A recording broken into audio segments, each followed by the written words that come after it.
সবাইকে জয় যিশু। আমাদের মহান প্রেমময় পিতা প্রভু যীশু খ্রিস্টের নামে আমি আপনাদের সবাইকে স্বাগত জানাই। আসুন আমরা আজকে তার বাক্য থেকে দেখি। আজকের এই সুন্দর দিনে আমরা ঈশ্বরকে ধন্যবাদ করি এবং তার বাক্য পাঠের মধ্য দিয়ে আমরা প্রার্থনায় যাই। আমরা আজকে বাক্য পাঠ করব যোহন লিখিত সুসমাচার তার 10 অধ্যায় 1 থেকে 15 পদ পর্যন্ত। আমি আপনাদের জন্য পাঠ করি। সত্য সত্য আমি তোমাদিগকে বলিতেছি, যে কেহ দ্বার দিয়া মেষদের খোয়ারে প্রবেশ না করে, কিন্তু আর কোনো দিক দিয়া উঠে, সে চোর ও দস্যু। কিন্তু যে দ্বার দিয়া প্রবেশ করে, সে মেষদের পালক। তাহাকেই দ্বার খুলিয়া দেয়, এবং মেষেরা তাহার রব শুনে এবং আর সে নাম ধরিয়া তাহার নিজের মেষদিগকে ডাকে, বাইরে লইয়া যায়। যখন সে নিজের সকলগুলিকে বাহির করে, তখন তাহার অগ্রে অগ্রে গমন করে, আর মেষেরা তাহার পশ্চাৎ পশ্চাৎ চলে, কারণ তাহারা তাহার রব জানে। কিন্তু তাহারা কোনো মতে অপর লোকের পশ্চাৎ যাইবে না, বরং তাহার নিকট হইতে পলায়ন করিবে, কারণ অপর লোকদের রব তাহারা জানে না। এই দৃষ্টান্তটি যীশু তাহাদিগকে কহিলেন, কিন্তু তিনি তাহাদিগকে যে কি বলিলেন তাহারা বুঝিল না। অতএব যীশু পুনর্বার তাহাদিগকে বলিলেন, সত্য সত্য আমি তোমাদিগকে বলিতেছি, আমি মেষদিগের দ্বার। যাহারা আমার পূর্বে আসিয়াছিল, তাহারা সকলে দস্যু, চোর ও দস্যু, কিন্তু মেষেরা তাহাদের রব শুনে নাই। আমি দ্বার। আমাদিয়া যদি কেহ প্রবেশ করে, সে পরিত্রাণ পাইবে এবং ভিতরে আসিবে ও বাইরে যাইবে ও চরানি পাইবে। চোর আইসে কেবল চুরি, বধ ও বিনাশ করিতে পারে। আমি আসিয়াছি যেন তাহারা জীবন পায় ও উপচয় পায়। আমি উত্তম মেষপালক। উত্তম মেষপালক মেষদের জন্য আপন প্রাণ সমর্পণ করেন। যে বেতনজীবী মেষপালক, সে বেতনজীবী মেষপালক নয়। মেষ সকল তাহার নিজের নয়। সে কেন্দুয়া আসিতে দেখিলে মেষগুলি ফেলিয়া পলায়ন করে, তাহাতে কেন্দুয়া তাহাদিগকে ধরিয়া লইয়া যায় ও ছিন্ন ভিন্ন করিয়া ফেলে। সে পলায়ন করে, কারণ সে বেতনজীবী, মেষদিগের জন্য চিন্তা করে না। আমি উত্তম মেষপালক, আমার নিজের সকলকে আমি জানি এবং আমার নিজের সকলে আমাকে জানে। যেমন পিতা আমাকে জানেন ও আমি পিতাকে জানি, এবং মেষদিগের জন্য আমি আপন প্রাণ সমর্পণ করি। আমেন। ঈশ্বর তার আপন বাক্যে আমাদের প্রত্যেককে আশীর্বাদ করুন। আজকের এই সুন্দর সকালে আর একটিবার আমরা ঈশ্বরের বাক্য থেকে আমরা পাঠ করতে পারলাম সুন্দর বাক্য, তাই ধন্যবাদ করি। আজকে আমরা যে বিষয়ের উপর পাঠ করব, যে উত্তম মেষপালক। আমি উত্তম মেষপালক। যিশু এ কথা বলেছিলেন যে আমি উত্তম মেষপালক, কারণ তিনি রাজাদের রাজা, প্রভুদের প্রভু, একমাত্র ঈশ্বরের পুত্র, যিনি আমাদেরকে এই জগৎ থেকে আমাদের পাপের ভার বহন করার জন্য তিনি এই জগতে এসেছিলেন এবং আমাদিগকে তিনি অনন্ত জীবন দিয়েছিলেন। তাই আমরা দেখি যে তিনি নিজেকে দাবি করেছেন যে আমি উত্তম মেষপালক, কারণ তিনি জানেন যে মেষেরা তার রব শুনে এবং তিনি মেষদেরকে জানেন, অর্থাৎ তিনি আমাদের প্রত্যেককে জানেন। আমরা গীত সংগীতা তার 100 সংখ্যার 3 পদ যখন আমরা পাঠ করি, তোমরা জানিও সদাপ্রভুই ঈশ্বর, তিনি আমাদিগকে নির্মাণ করিয়াছেন,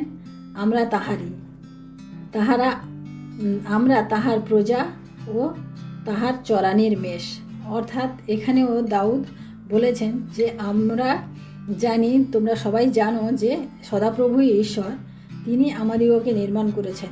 অর্থাৎ আমরা জানি যে ঈশ্বর আমাদিগকে তার নিজের প্রতিমূর্তিতে তৈরি করেছেন এবং তিনি তার চরানির মেষ হিসেবে আমাদিগকে রেখেছেন। আমরা এটা দেখি। আর আমরা যেখানে দেখি 14 পদে, যখন লিখিত সুসমাচারে আমরা 14 পদে যখন দেখি, এখানে তিনি বলেছেন, আমি উত্তম মেষপালক, আমার নিজের সকলকে আমি জানি এবং আমার নিজের সকলে আমাকে জানে। অর্থাৎ তিনি বলেছেন যে আমার যারা কাছের, আমি প্রত্যেককে আমি তাদের চিনি এবং তাদেরকে আমি জানি, তাদের প্রত্যেকের কি তারা চিন্তা হচ্ছে, কি ভাবছে, সমস্ত কিছুই জানি। আমরা যে উদাহরণস্বরূপ আমরা এখানে দেখতে পারি যে মসি যখন মোশিকে যখন ঈশ্বর বললেন যে তুমি যাও ফরৌনের কাছে গিয়ে বলো যে ইসরায়েল সন্তানদেরকে ছেড়ে দিতে, তখন মোশি কী বলেছিলেন ঈশ্বরকে যে আমি তো কথা বলতে পারি না, আমার মুখ দিয়ে তো সঠিকভাবে কথাই বেরায় না, আমি কি করে তাকে গিয়ে বলবো। তখন ঈশ্বর কি বলেছিলেন যে আমি জানি, আমি তোমার সমস্ত কিছুই জানি, তার জন্য আমি সঠিক ব্যবস্থা করেছি, কিন্তু তোমাকে যেতে হবে। অর্থাৎ এখানে আমরা দেখি যে ঈশ্বর আমাদিওকে জানেন, কারণ তিনি উত্তম মেষপালক। উত্তম মেষপালক কী হয়, যে তার মেষদেরকে তিনি চেনেন। আমরা যখন দেখি দাউদকে রাজা করার জন্য যখন নিয়ে আসা হলো, তখন দাউদ কি বলল, আরে আমি তো অনেক ছোট, আমি কি করে রাজা হব। সেটাও তখনও ঈশ্বর বলেছিলেন যে এটাও আমি জানি। তাই ঈশ্বর আমাদিওকে একেবারে মানে প্রত্যেককে আমাদের ব্যক্তিগতভাবে তিনি আমাদিওকে চেনেন। তাই আমরা 3 পদে দেখি যে 3 পদ যখন পাঠ করি, 3 পদে দেখি তাহাকেই দ্বার খুলিয়া দেয় এবং মেষেরা তাহার রব শুনে এবং তার নাম ধরিয়া তাহার নিজের মেষদিগকে ডাকে ও বাইরে লইয়া যায়। এখানে বলা হচ্ছে যে দ্বার হচ্ছে যিশু। তিনি নিজে বলেন যে আমি পথ এবং আমি জীবন এবং সত্য, অর্থাৎ তিনি সেই পথ, এবং যারা তার পথে চলে তিনি তাদের প্রত্যেককে তিনি কি বলেছেন যে আমি তাদের নাম ধরে ডাকি এবং তাদেরকে আমি বাইরে লয়ে যাই। অর্থাৎ নাম ধরে ডাকেন মানে আমরা জানি না ঈশ্বর আমাদের প্রত্যেকের নাম জানে। আমরা যখন দেখেছিলাম যে শক্কেও যখন যিশুকে দেখার জন্য গাছে উঠেছিল, তখন যিশু কি বললেন, যিশু কিন্তু জানতেন না যে সে গাছের উপরে উঠে বসে আছে, কিন্তু যিশু তাকে বললেন যে শক্কেও তুমি গাছ থেকে নেমে এসো, আজকে আমি তোমার গৃহে যাব। তার নাম ধরে রেখেছিলেন, কারণ যিশু তখন জানতেন না যে এই শক্কেও, কিন্তু তাকে কেউ বলেনি যিশুকে যে এই শক্কেও, কিন্তু যিশু জানতেন যে শক্কেও গাছে। আবার আমরা দেখি যে এখানে আর নাম ধরিয়া তিনি আমাদের নাম আর বাইরে নিয়ে যাবেন অর্থাৎ আমাদেরকে তিনি এই জগতে আমাদেরকে আমাদের পাপ থেকে তিনি বের করে নিয়ে এসেছেন, আমাদের ভ্রষ্টাচার থেকে তিনি আমাদিগকে বের করে দিয়েছে, আমাদের সমস্ত রকমের খারাপ থেকে তিনি আমাদিগকে বের করে নিয়েছে। আজকে আমরা যারা যিশুতে বিশ্বাস করি, যিশুর সাথে থাকি, যিশুর পথে চলতে চাই, আমাদের আগের জীবন আমরা জানি না আমরা কত খারাপ ছিলাম বা কত খারাপ জায়গায় ছিলাম, সেখান থেকে কিন্তু তিনি আমাদিগকে বের করে নিয়ে এসেছেন, আমাদের নাম ধরে তিনি আমাদিগকে বের করে নিয়ে এসেছেন এবং সম্পূর্ণ তিনি কি করেছেন, আমাদিগকে মুক্ত করেছেন। না, আমরা আজকে মুক্ত, আমাদের কারুর কোনো বাধকতা নেই, কোনো বন্ধনের মধ্যে আমরা নেই, আমাদের কোনো নিয়মের মধ্যে নেই। আমরা সরাসরি কি করতে পারি, এখন যিশুর মাধ্যমে আমরা ঈশ্বরের কাছে পৌঁছাতে পারি। তার জন্য আমাদেরকে কোনো যজ্ঞ করতে হয় না, আমাদেরকে কোনো বলিদান করতে হয় না, কিন্তু সরাসরি তিনি আমাদেরকে সেই ব্যবস্থা করে দিয়েছেন, আমাদের সেই বন্ধন থেকে তিনি মুক্ত করে নিয়ে এসেছেন। আমরা যখন 4 পদে দেখি যে যখন সে নিজের সকলগুলিকে বাহির করে, তখন তাহাদের অগ্রে অগ্রে গমন করে, আর মেষেরা তার পশ্চাৎ চলে, কারণ তাহারা তাহার রব শুনে, রব জানে। অর্থাৎ ঈশ্বর এখানে আমাদেরকে বলেছেন যে যখন আমাদেরকে তিনি বের করলেন ওই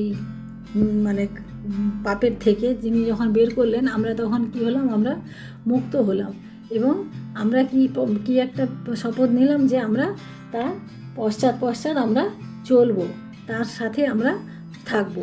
কারণ যিশু কখনো বলেননি যে তোমরা এই রাস্তা দিয়ে যাও, আমি যে রাস্তা তোমাদেরকে দেখাচ্ছি সেই রাস্তায় যাও, সে কথা বলেননি। তিনি কিন্তু বলেছেন যে আমি আগে যাচ্ছি, তোমরা আমার পশ্চাৎ এসো। তিনি যেই পথে গেছেন তিনি আমাদিগকেও সেই পথ দেখিয়েছেন। তিনি কিন্তু বলেননি যে তোমরা ওই পথে চলে যাও, তিনি আমাদিগকে কোনো পথ দেখিয়ে দিয়ে চলে যাননি, তিনি নিজে সেই পথ, কারণ তিনি বলেছেন যে আমাদিয়া না আসে সে পিতার কাছে পৌঁছাতে পারে না। আমাদের তাই পিতার কাছে পৌঁছানোর জন্য একমাত্র মাধ্যম হচ্ছেন যিশু। এবং আমরা যখন 9 পদ পাঠ করি এখানে লেখা আছে, আমি দ্বার, আমাদিয়া যদি কেহ প্রবেশ করে সে পরিত্রাণ পাইবে এবং ভিতরে আসিবে ও বাইরে যাইবে ও চরানি পাইবে।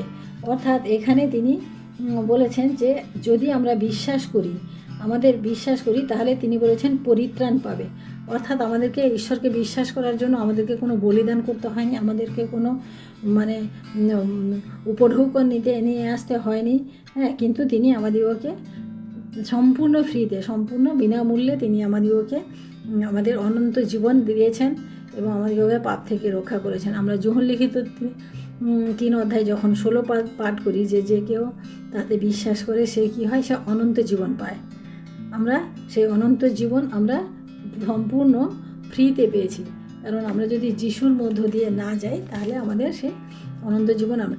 এবং তিনি বলেছেন এখানে 9 পদের শেষে যে তিনি আমাদের বাইরে নিয়ে যাবেন এবং চরানি পাইবে। অর্থাৎ চরানি মানে তিনি আমাদের সমস্ত কিছু, চরানি হচ্ছে অর্থাৎ তিনি আমাদেরকে ভোজন দেবেন না, সমস্ত কিছু তিনি আমাদেরকে যোগাবেন। আমরা দেখি যে ঈশ্বর এই জগতে যখন ছিলেন, যে একবার 5000 লোককে তিনি 2টি মাছ এবং 5টি রুটি দিয়ে তিনি 5000 লোককে তিনি খাইয়েছিলেন। সেই জন্য তিনি আমাদের সমস্ত প্রয়োজন জানেন এবং সমস্ত প্রয়োজন তিনি আমাদের পূরণ করবেন।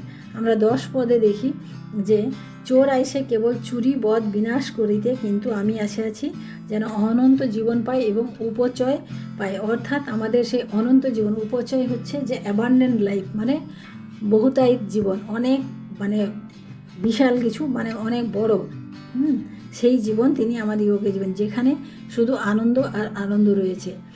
কিন্তু যিশু মানে আমাদিগকে, আমরা যারা যিশুকে বিশ্বাস করি বা যিশুর পথে চলতে চাই, আমরা কি যিশুর মানে বেঁচে থাকার, জীবনে বেঁচে থাকার যে একটা উদ্দেশ্য বা উৎস, সেটা আমরা কিন্তু খুঁজে পাই। কারণ আমরা যেই অবস্থায় ছিলাম, যারা যিশুকে এখন আমরা বিশ্বাস করি, আমাদের মধ্যে যে পরিবর্তন, যে আমরা যে অনন্ত জীবনের যে আস্বাদ যদি আমরা পেয়ে থাকি, তাহলে আমাদের বেঁচে থাকারও একটা উৎস আমরা খুঁজে পাই।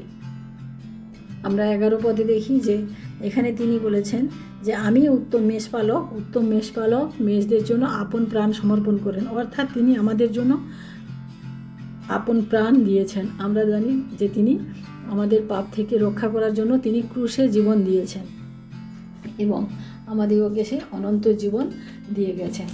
এবং আমরা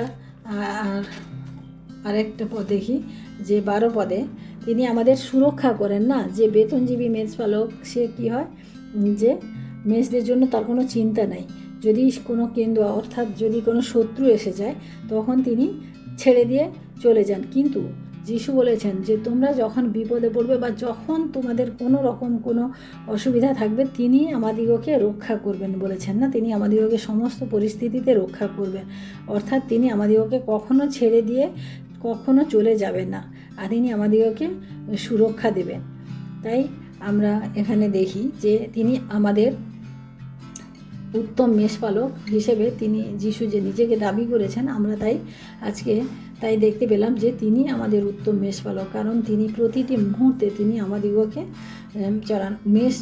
মেষরা যখন বেরোয়, খোয়ার থেকে বেরিয়ে যায়, তখন তারা কি করে যে তার প্রভু যেদিকে যাচ্ছে তারা তার পেছন চলে।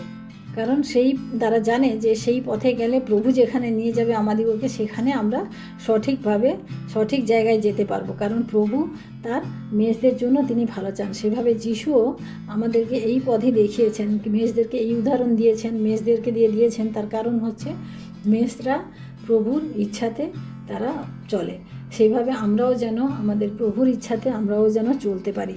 তাই আমাদেরকে তিনি মেষদের সাথে করেছেন। কারণ মেষরা তার প্রভুর রব শোনে, মেষরা পেছনে যায়, মেষদের আওয়াজ তিনি চেনেন, মেষরাও প্রভুর আওয়াজ চিনতে পারে।